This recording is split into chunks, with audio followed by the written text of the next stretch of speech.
बोल प्रेम से ओम श्री सदगुरु महर्षि में ही परमहंस महाराज जी की जय। गुरुदेव का प्रवचन, सत्संग और उसके फल। धर्मानुरागी प्यारी जनता, यहाँ के प्रेमियों ने मुझको सत्संग के निमित्त बुलाया है, इसलिए मैं पहले आप लोगों को सत्संग के बारे में कहूँगा। सत्संग में दो शब्द है, सत और संग। सत्य के संग को सत्संग कहते हैं। सत उसको कहते हैं जो अपनी सत्ता से हो, कभी परिवर्तित ना हो और कभी नष्ट ना हो, जिसकी निजी स्थिति हो, उसके संग को सत्संग कहते हैं। असल तो यह बात है कि ऐसे पदार्थ जो अपनी सत्ता से रहता हो और जो किसी पर आधार पर आराध्य होकर नहीं हो, जो कार्य रूप नहीं हो, जिसमें परिवर्तन नहीं हो, ऐसा क्या पदार्थ होगा। संसार के सभी पदार्थ बदलते हैं, सभी किसी न किसी आधार पर रहते हैं, सभी में विनाश का गुण है। अपनी देह को देखिए, पहाड़ पर्वत को देखिए, सभी आधार पर है। हम सभी पृथ्वी पर है और पृथ्वी भी आधार पर ही है। चाहे आप पौराणिक बातें ले लीजिए तो कहोगे कि शेषनाग पर है, यदि वैज्ञानिक को ले लीजिए तो यह सूर्य के आधार पर है। बिना आधार के कोई भी नहीं है। ये बिल्कुल के बिल्कुल बदलते हैं, कभी न कभी इसका नाश हो जाता है। बहुत दिनों के बाद ब्रह्म भी नहीं रहते हैं। ब्रह्मा के दिन में सृष्टि होती है और रात में विनाश। इसी तरह सृष्टि चली आ रही है। कब तक इस तरह बदलते रहेगी ठिकाना नहीं। कोई कहते हैं कि इससे यह सृष्टि होती है, वह भी नहीं रहेगी। सृष्टि प्रकृति से होती है, प्रकृति भी कभी न कभी लय हो जाएगी। कहते हैं कि जो इससे उपजता है वह उसी में समा जाएगा। सृष्टि में कोई भी अविनाशी नहीं है, अगर कोई है तो वह ईश्वर है। ईश्वर के अतिरिक्त और कोई ऐसा नहीं है कि जिसमें परिवर्तन ना हो और वह किसी पर आधार पर नहीं रहे। ऐसा इसलिए कि संसार में देखने में आता है कि पहले कुछ तब फिर कुछ, जैसे वृक्ष फिर उसमें फल फूल इत्यादि। वैज्ञानिक ज्ञान में भी सृष्टि के लिए है कि पहले यह बना है पीछे वह बना है, और पौराणिक ज्ञान में भी इसी तरह है। इस तरह जो बनता बिगड़ता है वह ईश्वर नहीं। पहले सूर्य है, बाद में पृथ्वी। यह सूर्य पृथ्वी के पहले से है।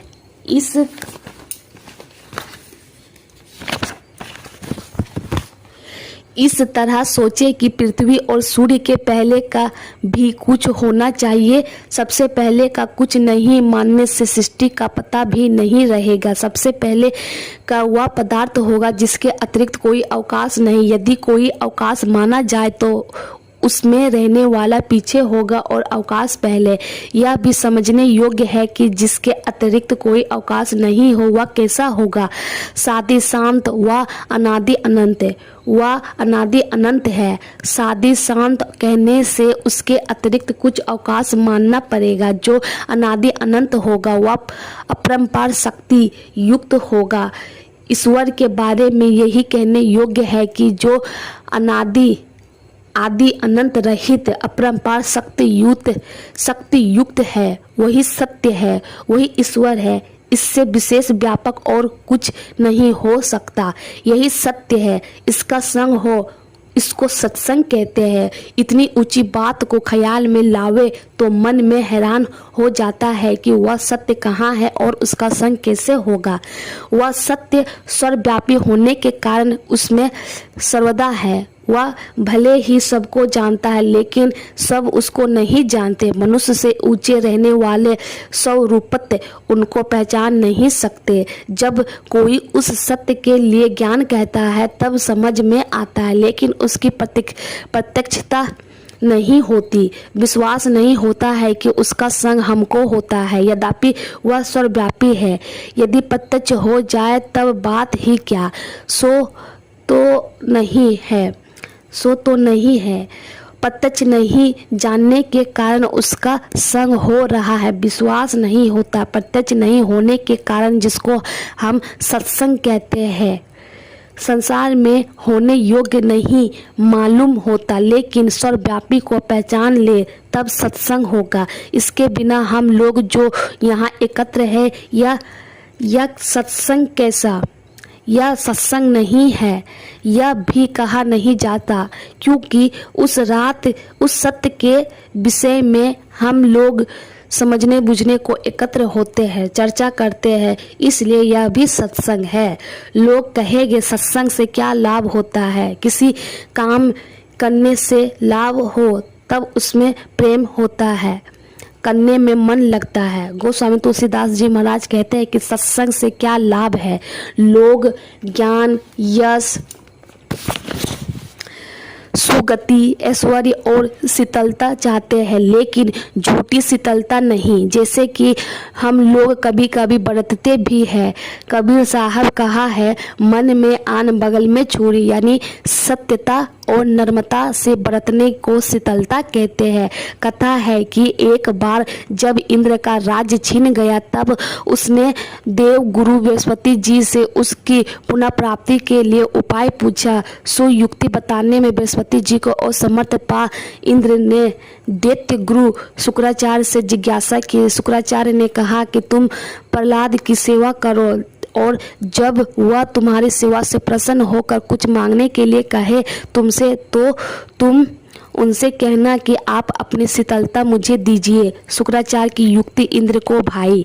उसने छद्म वेश में प्रहलाद की दरबार में जाकर विविध सेवा करनी आरंभ कर दी। कुछ दिनों के पश्चात इंद्र की सेवा से प्रसन्न होकर एक दिन प्रहलाद ने कहा कि तुम कुछ वर मांगो जो तुम चाहते हो। इंद्र ने कहा आप अपनी शीतलता दीजिए। प्रहलाद समझ गए। उन्होंने कहा आप इंद्र हैं, मेरे गुरु महाराज जी ने आपको सिखाया है, मैं अपनी शीतलता तो आपको दूंगा ही, साथ ही आप अपना राज्य भी ले लीजिए। गोस्वामी तुलसीदास जी कहते हैं कि सत्संग से क्या नहीं मिलता है? आप मनुष्य है, आपको जो मिलना चाहिए सभी सत्संग से मिलते हैं। मनुष्य है, ज्ञान नहीं है तो किस काम का वह है? यश नहीं है, ऐसी है उसका जीवन काम का किस काम का? ऐसी है उसका जीवन किस काम का? मनुष्य शरीरधारी जीव को ये पांचों बातें चाहिए। सत्संग के बिना इसका मिलना नहीं हो सकता। देव गुरु बृहस्पति जी महाबुद्धिमान ज्ञानवान थे। उनके पास इंद्र गए, गोया सत्संग किया। शुक्राचार्य के पास इंद्र गए, वह भी सत्संग हुआ।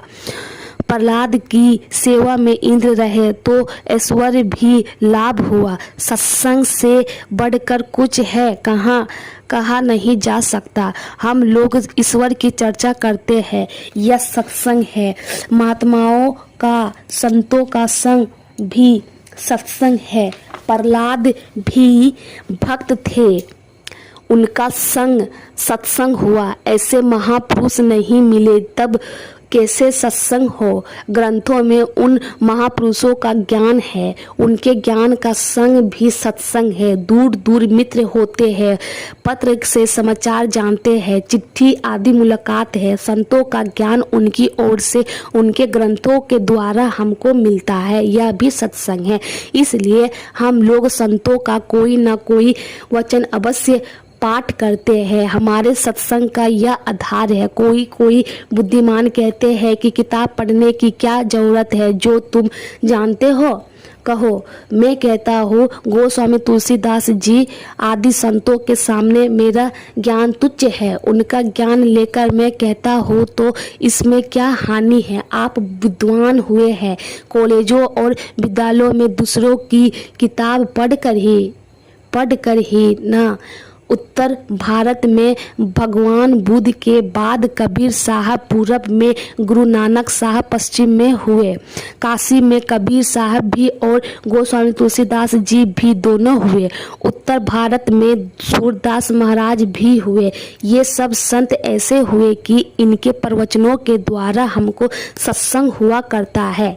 इसलिए सत्संग के वास्ते हमारे गुरु महाराज भी सत ग्रंथों का सहारा लेते थे।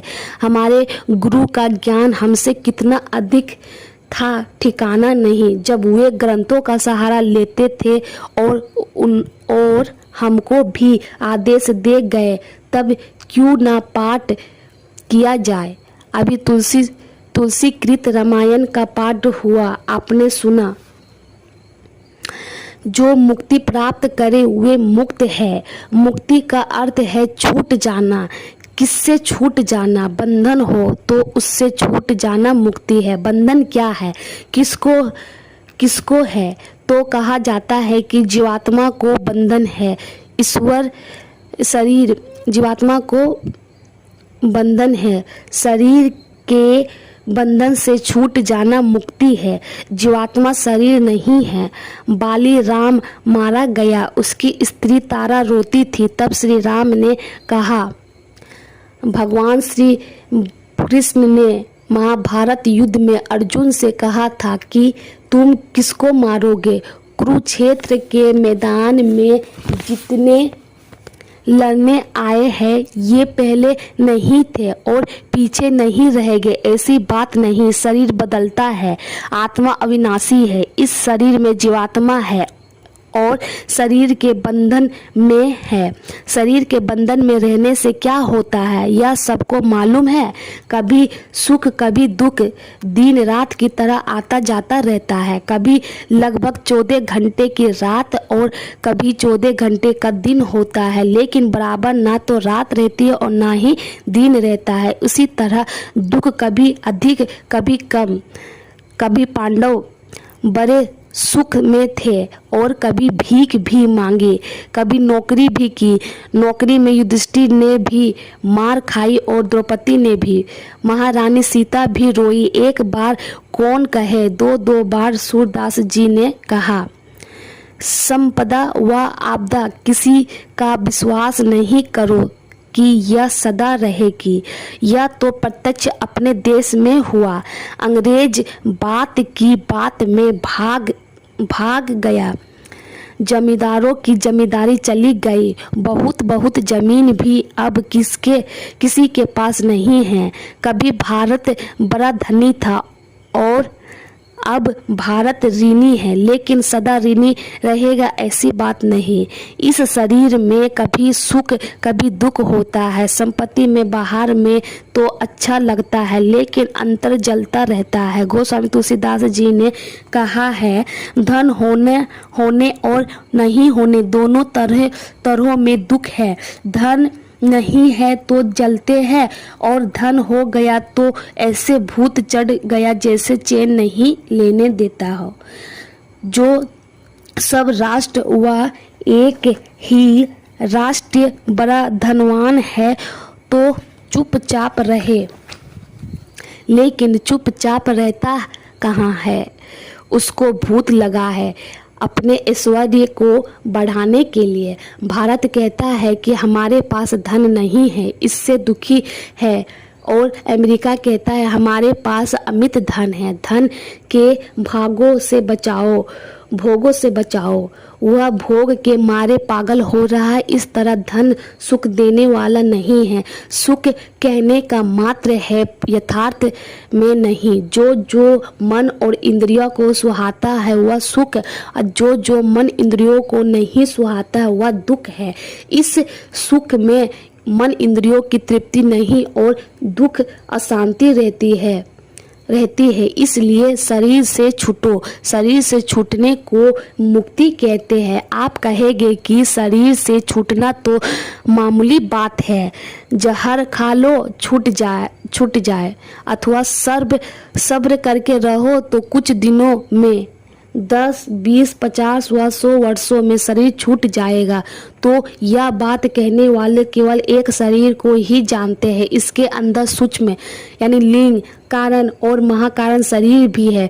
कोई 3 ही शरीर गिनते हैं। हम लोग 4 शरीर पढ़े हैं और विचार में भी आता है ये चारों शरीर छूट जाए तब मुक्ति है। साधारण मृत्यु में केवल एक शरीर छूटता है। बहुत पुराने समय से हम लोगों के घर में कर्म कांड होता है, जिसमें एक कर्म कांड को श्रद्धा क्रिया कहते हैं। श्रद्धा पूर्वक जो क्रिया की जाती है उसको श्रद्धा क्रिया कहते हैं। जैसे एक आदमी अपने पुत्रों के साथ था, उसे बूढ़े का शरीर छूट गया। उस बूढ़े का शरीर छूट गया जिसको चिता पर जलाया और उसकी श्रद्धा क्रिया की। श्रद्धा क्रिया करने में एक श्रद्धा है कि दादाजी का शरीर छूट गया, वे कहीं ना कहीं है। श्रद्धा क्रिया या वेदांत ज्ञान बताती है कि शरीर छूटता है, आत्मा रहती है, और बात में संदेह भी, लेकिन इस बात में कोई संदेह नहीं है। शरीर छूटने पर देह से देह छूटती है। सावित्री और सत्यवान की कथा से सीखो कि सावित्री में पतिव्रत के कारण तेज था। आज भी जो स्त्री पतिव्रता होगी उसको भी तेज होगा। इसलिए स्त्रियों को पूर्ण पतिव्रता होना चाहिए। पुरुष को चाहिए कि भगवान श्री राम की तरह एक पत्नीवर्ती बने। आज हमारे देश में इसकी बड़ी कमी है, जिस कारण कमजोर बच्चे होते हैं। देश में सभी स्त्रियां पतिव्रता हो और सभी पुरुष एक पत्नीव्रत धर्म का पालन करें तो देश में अच्छी संतान होगी, देश का कल्याण होगा। कबीर साहब ने कहा, इसी की प्राप्ति के लिए श्री राम ने प्रजा को उपदेश दिया। संसार के सभी सुख लोगों को प्राप्त थे, लेकिन शरीर छूटने के बाद भी वे सुखी रहे। इसलिए श्री राम ने प्रजा को सबसे पहली बात जो कही है सो यह है, बड़े भाग मानुष तन पावा, सुर दुर्लभ सब ग्रंथि गावा। यानी राजा का कर्तव्य होता है कि जहाँ प्रजा के सुख के लिए कार्य करे तो उसके ज्ञान को बढ़ाने का यत्न भी करे। श्री राम ने कहा, बड़े भाग्य मानुष तन पावा, सुर दुर्लभ सब ग्रंथि गावा। अतः परलोक दो प्रकार के होते हैं, एक स्वर्ग एक नर्क। यानी आवागमन वाला। दूसरा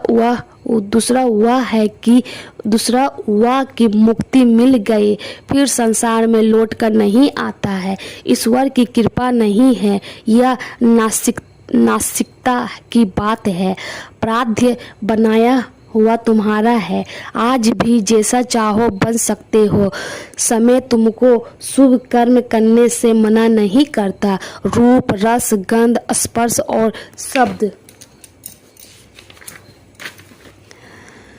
इन पंच विषयों को लोग भोगते रहते हैं। श्री राम कहते हैं कि यह मनुष्य शरीर का काम नहीं, स्वर्ग का सुख भी थोड़ा ही है। अतः में दुख देखने वाला है। अर्थ यह हुआ कि नर तन कर फल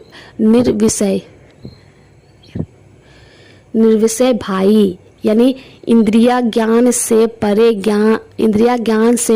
का ज्ञान ग्रहण करने के लिए मनुष्य का शरीर है। मोक्ष के लिए श्री राम ने उपदेश दिया, अच्छी नाव हो और अच्छी हवा भी हो, लेकिन